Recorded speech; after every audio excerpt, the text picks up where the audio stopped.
నువ్వేమైనా తోపు అనుకుంటున్నావా? ఏమనుకుంటున్నావు నీకే తెలవాలి. నిన్ను హుజరాబాద్ ప్రజలంతా పిచ్చి కుక్క అంటుర్రు. పిచ్చి కుక్క లెక్క తిరుగుతున్నావంట. పిచ్చి కుక్క అంటుర్రు సైరన్ పెట్టుకొని. సైరన్ పెట్టకపోతే కూడా సైరన్ పెట్టు అంటున్నావంట.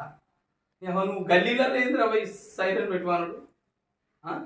నువ్వేమైనా బాలకిష్టవా, లేకపోతే చిరంజీవివా, లేకుంటే రజనీకాంత్వా నీ వాయిస్ మిమిక్రీ చేయడానికి? అరే నువ్వు సంఘటన ఎప్పుడు జరిగింది? అబ్బాయిని ఎప్పుడు కొట్టినావు? ఎప్పుడు వాయిస్ రికార్డ్ అయింది? ఎప్పుడు అబ్బాయి హుజరాబాద్లో కంప్లైంట్ చేసిండు? నువ్వెప్పుడు గచ్చిబౌలిలో వచ్చి కంప్లైంట్ చేసినావు? నీ మీద వార్తలు వస్తున్నాయి, నెగిటివ్ వార్తలు వస్తున్నాయి, యూట్యూబ్ ఛానళ్ళు నా పరువు తీస్తున్నది అని. కొడక ఫోరెన్సిక్ ల్యాబ్కి పంపుతాం. ఏదైతే వాయిస్ రికార్డింగ్ ఉందో ఫోరెన్సిక్ ల్యాబ్కి పంపిన తర్వాత పోలీసు వాళ్ళు ఎట్లా కేసు కడతారు, పోలీసు వాళ్ళు ఎట్లా వీళ్ళ మీద చర్యలు తీసుకుంటారో తర్వాత పోలీసు వాళ్ళకు నీకు ఉంటుంది. నేను డిపార్ట్మెంట్ కూడా చెప్తున్నా, వాడు పిచ్చి కుక్కకి ఇచ్చే కంప్లైంట్ తీసుకోకుండా మీరు ఏదైతే మన ఈ పోలీసు వ్యవస్థకి చెడ్డ పేరు లేకుండా.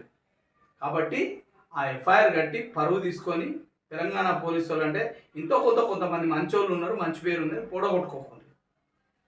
కౌశిక్ రెడ్డి అసలు నిన్ను నీ ఇంట్లో ఎవడన్నా దేక్తాడా చూస్తాడా? ఇంటి పక్కనతో కూడా మంచిగా ఉండవేంద్రా భయ్. ఇంటి పక్కని గేటు కాడాలు వెళ్ళి పెట్టుకుంటావు, ఇంకో కాడాలు వెళ్ళి పెట్టుకుంటావు, ఉద్యోగాలు ఇస్తేనే పైసలు దొబ్బుతావు. నీకెక్కడ మంచి పేరుంది? అరే ఉద్యమకారుడు మా గెలు శ్రీనివాసు పొట్టగొట్టి నువ్వు ఇలా ఆడ పోస్టు దొబ్బాలని చూస్తున్నావు. కొడక నీకేం గోరి కొట్టాలో అది గోరి కడతావు. పాడి కౌశిక్ రెడ్డికి పాడే కట్టుడు తప్పది, రాజకీయ పాడే కట్టుడు తప్పది. నువ్వు అనుకుంటున్నావు కొడక చూడు నువ్వు ఉద్యోగాలు ఇప్పిస్తా అని. ఇలా 25 లక్షలు వేరే వాళ్ళ దగ్గర తీసుకున్న ఆడియోలు ప్రతి ఒక్కటి ఉంది. ఒక్కొక్కటి రోజుకొక్కటి నీ బాగోతానని బయట పెడతావు. ఎందుకంటే నువ్వు కొట్టింది ఎవరిని? ముదిరాజుని. నువ్వు సంపుతా అన్నది ఎవరిని? ఓ రెడ్డోని. కొడక నువ్వేమనుకుంటున్నావు? తర్వాత అన్ని యూట్యూబ్ ఛానళ్ళని హుజరాబాద్ చౌరస్తాలో 2-3 రోజులలో తీసుకుపోయి బరాబరి ప్రెస్ మీట్ పెడతాం, నీ బాగోతాలని బయట పెడతాం. ఇట్లాంటి పిచ్చి నగరాలు చేసినాం అనుకో. ఇలా ఏంద్రబాయిని కులంకారం అనేది, దురాంకారం అనేది.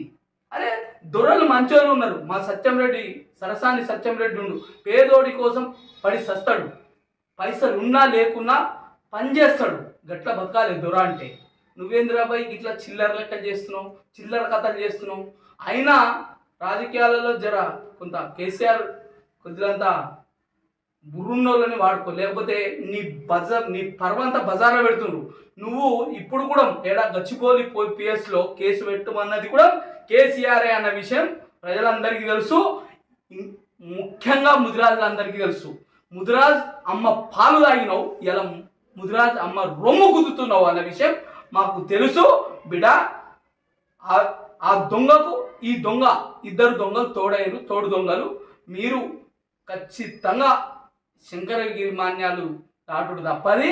మీ పార్టీకి వాడికి రాజకీయ సమాధి కట్టుడు తప్పదని నేను మీకు హెచ్చరిస్తున్నాను. హాయ్ ఫ్రెండ్స్, మా టుడే టుమారో యూట్యూబ్ ఛానల్ చూస్తున్నందుకు చాలా థ్యాంక్స్.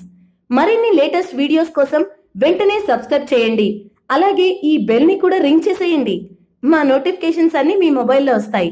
అలాగే మా వీడియోస్ మీకు నచ్చితే లైక్ చేయండి, షేర్ చేయండి, నచ్చకపోతే కామెంట్ చేయండి.